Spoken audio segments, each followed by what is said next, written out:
banking the greatest scam on earth?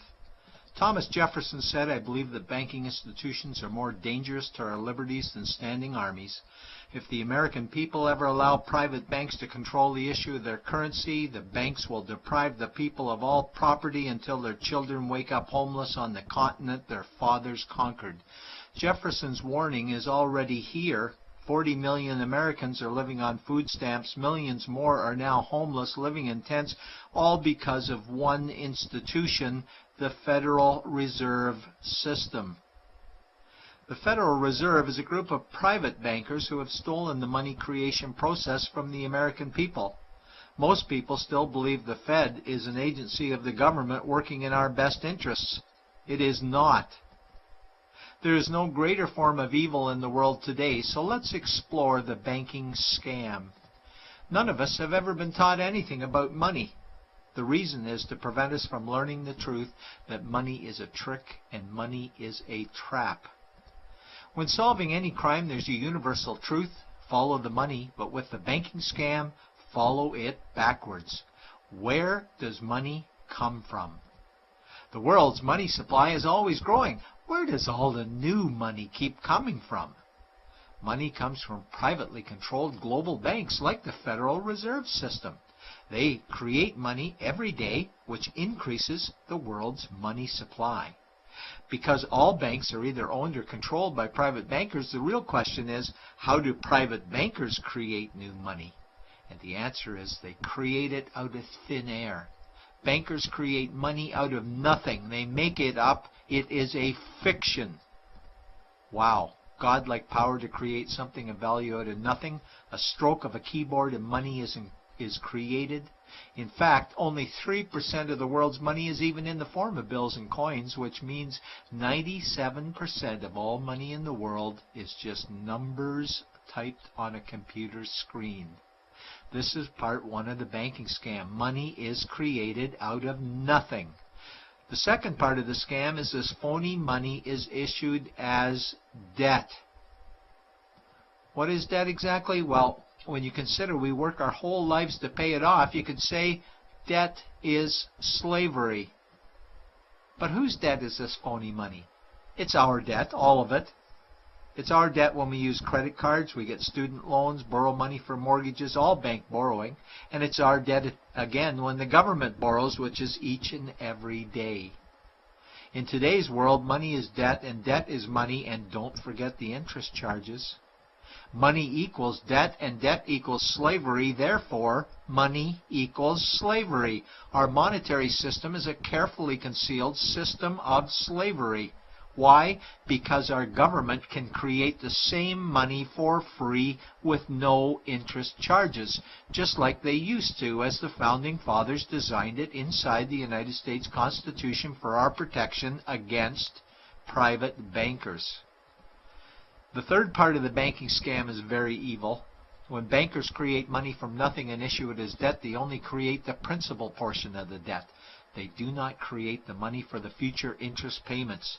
There is not enough money in existence for all of us to make our interest payments. In fact, our money creation system is even mathematically impossible. Money issued by the banks, principal debt, does not equal the money demanded back to the banks, principal plus interest. We are forced to play a game of musical chairs to see who can make their debt repayments. This guarantees a world of bankruptcy, competition, and scarcity of money. For example, we go to the bank to borrow money for a house, let's say $100,000. The moment we sign the loan document, the bank creates the money out of thin air. A $100,000 debit gets registered for us and a $100,000 secured credit for them. Then one of two things happens. Either we give the bank 30 years of labor making house payments totaling $300,000 for the original $100,000 we borrowed, or the bank takes our house.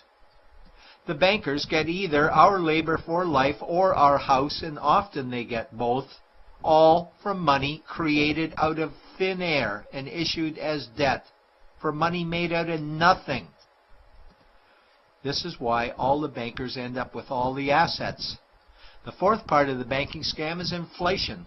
People think inflation is prices and costs increase. A better answer might be the value of our money always goes down. Inflation is created every time the central banks print money, which is every day. Where does all this new money get its value? The answer is it steals its value from the existing money supply, where our savings are. Our savings are disappearing because of the new money they're printing.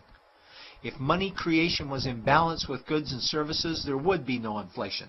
Prices would stay the same. But the reality is banks always print money, driving prices ever higher, which steals the value of our savings, making them disappear. Since the private bankers created the private Federal Reserve in 1913, the United States dollar has lost 97 cents in purchasing power. An item in 1913 that cost $100 in 2011 cost $2,230, a price increase of 2,130%. This is the banking scam. 4 parts. Private bankers create money out of nothing and charge interest on it. There is no money created for the future interest payments, and inflation steals our savings every day. In order for the banking scam to be pulled over our eyes, the bankers need help from the likes of paid-for politicians and appointed civil servants, military-industrial complex, mainstream media, multinational corporations, and the bankers' good buddies. For example, what do our banker-controlled television networks say about criminal bankers? "Oh, bankers are our saviors. Chairman is man of the year. He saved the world. Bankers really do deserve their bonuses. They're so smart." And what do our banker-owned G20 politicians say we need to do? That we must save our banking system, and now we need austerity measures, like increasing existing taxes and bringing in new taxes, cutting our social programs, including education and health care, stealing from our pension plans while increasing the retirement age, keeping us working for more years at lower wages while placing our children and grandchildren in debt and servitude for their future lives. We are being lied to that we must go deeper in debt for bailouts, stimulus packages, quantitative easing, saving the too big to fail banks, credit easing, currency interventions, all names that mean the same thing, more debt to us. Is it not strange that the solution to too much debt is always more debt to us? And where is all this money going? It's going to the banks and to the bankers. They are stealing our money right now. 0.1% of the world's population owns 2/3 of the world's wealth. This means that 99.99% of the world's population own less than 1/3 of the wealth, a decreasing amount because these guys are stealing it. We desperately need to wake up to the banking scam. It is time for change. To retake control of our money system, we must stop supporting the banking scam. Lincoln said the government should create all the currency and credit needed to satisfy the spending power of government and the buying power of consumers. Money will cease to be master and will then become servant of humanity. And Jefferson said the issuing power of money should be taken from the banks and restored to the people to whom it properly belongs. It's a pyramid scheme. And we, the people, are the bottom layers of the banking pyramid. Without our support, the banking scam collapses. We have to do it ourselves.